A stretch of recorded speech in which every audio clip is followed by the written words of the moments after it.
Hello everyone and welcome to this video tutorial in which we're going to be doing some A-level law revision by looking at a past paper for Eduqas, and we're looking at component 3 or exam 3 from June 2022. And if you're not familiar with this board, this particular paper is evaluation essays on the different areas of law.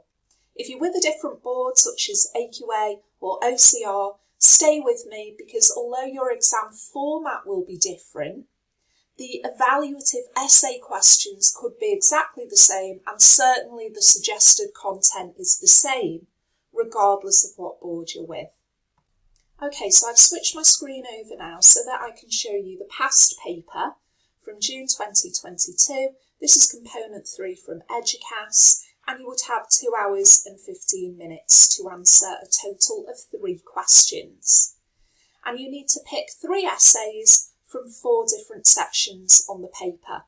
Obviously, you need to choose the 3 sections that you've been studying at your particular college. So on this paper, there are contract, tort, criminal and human rights law. And you would pick 1 question from the 3 sections that you've been studying. And you get a choice on each section. So let's scroll down and have a look at section A to begin with. And section A is contract law. And on the contract section, as with all the sections, you've got a choice of 2 essays. So the first essay asks you to analyse and evaluate the regulation of exclusion clauses. And the second option on contract is the law surrounding offer and acceptance of a contract is out of date and in urgent need of reform. Discuss. So you would need to pick which of those you think you will score higher on. So let's briefly consider the sorts of things you would be talking about in that first one, regulation of exclusion clauses. And here you'd be talking about the law's attempt to balance the right of freedom of contract, i.e. parties have the right to contract on whichever terms they wish, but balancing that with protecting the weaker party. And exclusion clauses are an important part of business contracts because they enable liability to be capped. But we've got to be mindful that there could be exploitation of a weaker party. And so you would talk about the fact that the laws tried to control the use of exclusion clauses through common law and through statute.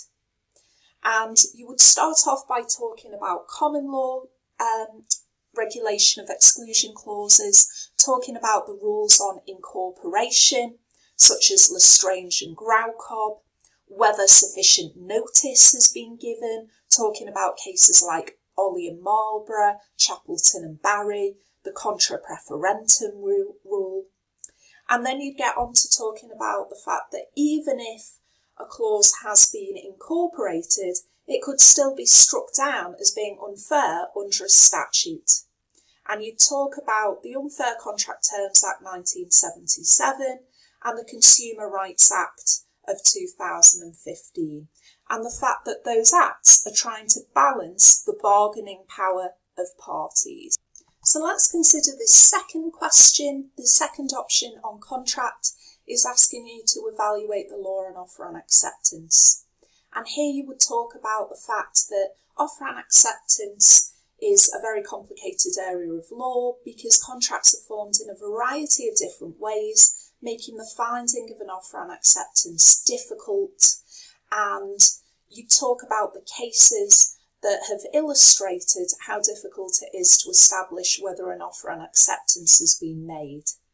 And you could talk about cases such as Harvey and Facey, where statements of price are being made, whether there's communication problems such as the postal rule, uncertainty about whether a contract might be formed if an offeree accepts an offer in ignorance of the death, talking about all of these rules. And you could also incorporate some cases which have illustrated problems with more modern methods of communication, such as Thomas and BPE, where Blur J made it clear that there's no clear-cut rule on this area.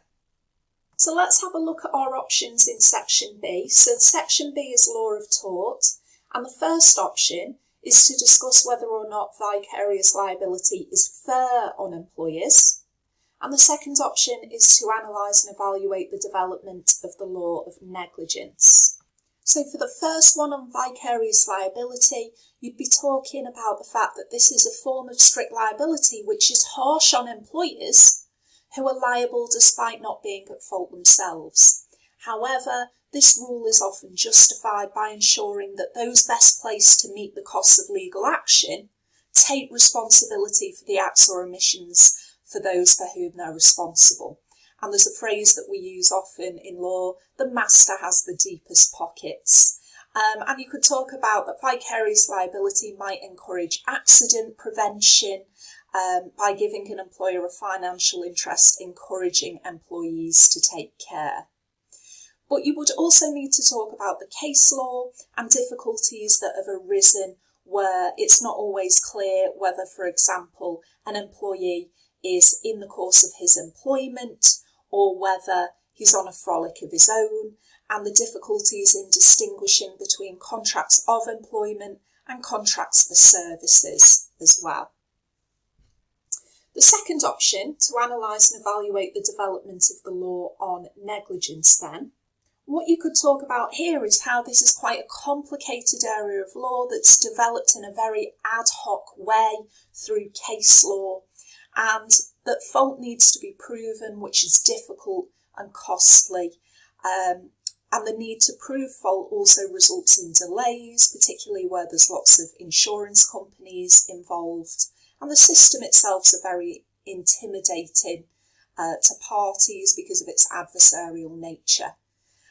You talk about all the ad hoc decisions that have been made, starting with Donoghue and Stevenson, and the inconsistencies that appear when judges are making their decisions.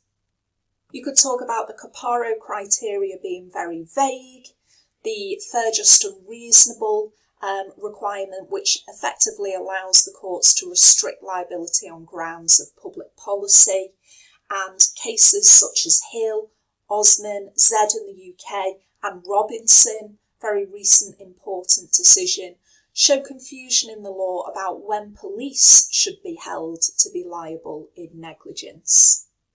And of course, you can talk about all the difficulties and complexity in trying to sue doctors for medical negligence, and the Bolam test, which has been criticised for being too heavily weighted in favour of the professions. So let's move on to Section C. Section C is criminal law, and our two options here are, firstly, the present law on murder in England and Wales is a mess, discuss, or analyse and evaluate the rules used by the courts in deciding whether Parliament intends an offence to be one of strict liability.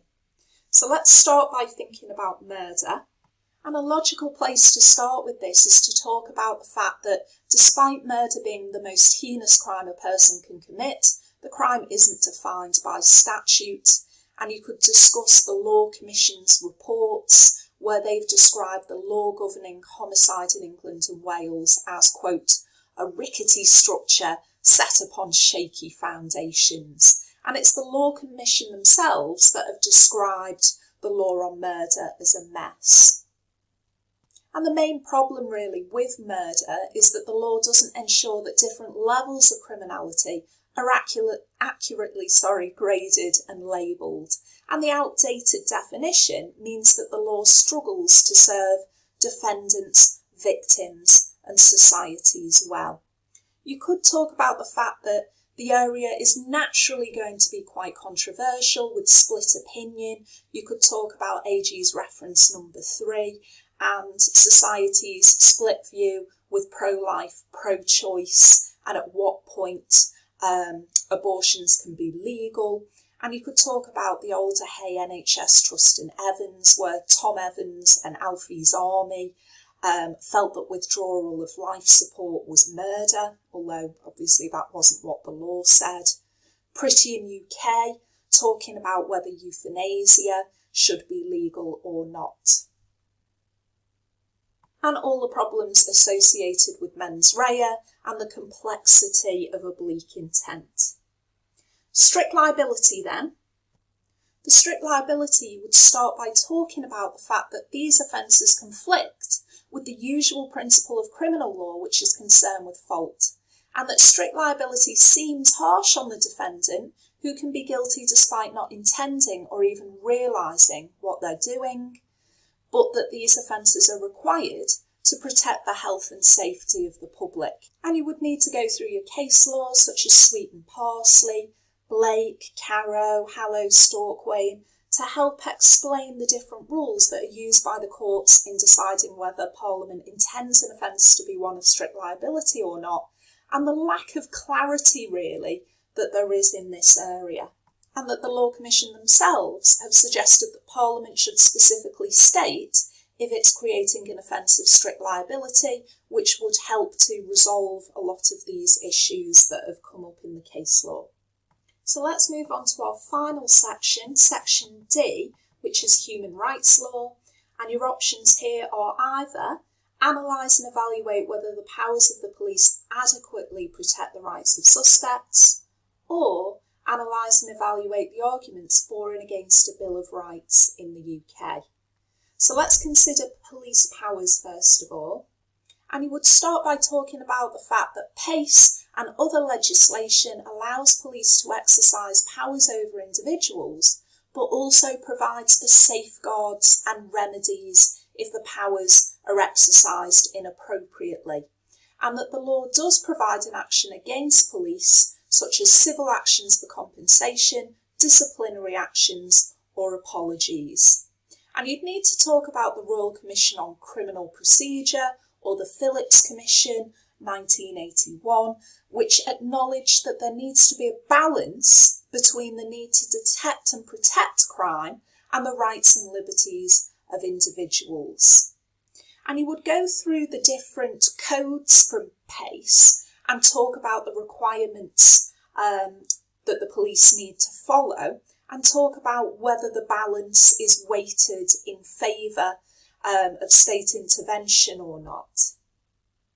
If you choose the Bill of Rights question, you'd need to start by explaining that a Bill of Rights will contain the most important rights for citizens, and the intention would be to try and safeguard and protect them from the state.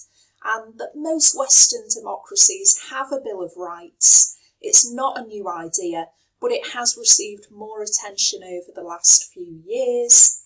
And you would need to talk about arguments for it rather than the current protections that we have. And at present, rights are protected through the European Convention on Human Rights and the Human Rights Act 1998. And you could argue that because of these, we don't need a Bill of Rights. But there are arguments that the European Convention on Human Rights and the Human Rights Act don't fully protect the rights and freedoms, and that the UK needs further protection. And certainly in the news at the moment, there's talk about whether the current government is wanting to repeal the Human Rights Act 1998, because after all, it is just a piece of ordinary legislation which can be repealed at any time. The European Convention on Human Rights doesn't include social, economic and political rights, which you could arguably include in a Bill of Rights. Okay, so I hope this video has been useful for you to see the format of this particular exam and the types of essay questions that you might get asked in A-level law and the sorts of content that you would need to be including to get full marks. Remember that I do have other videos on my channels which go through suggested answers and model answers for these sorts of questions in detail, and videos on the cases from the different areas of law as well. So I hope that you'll watch those too.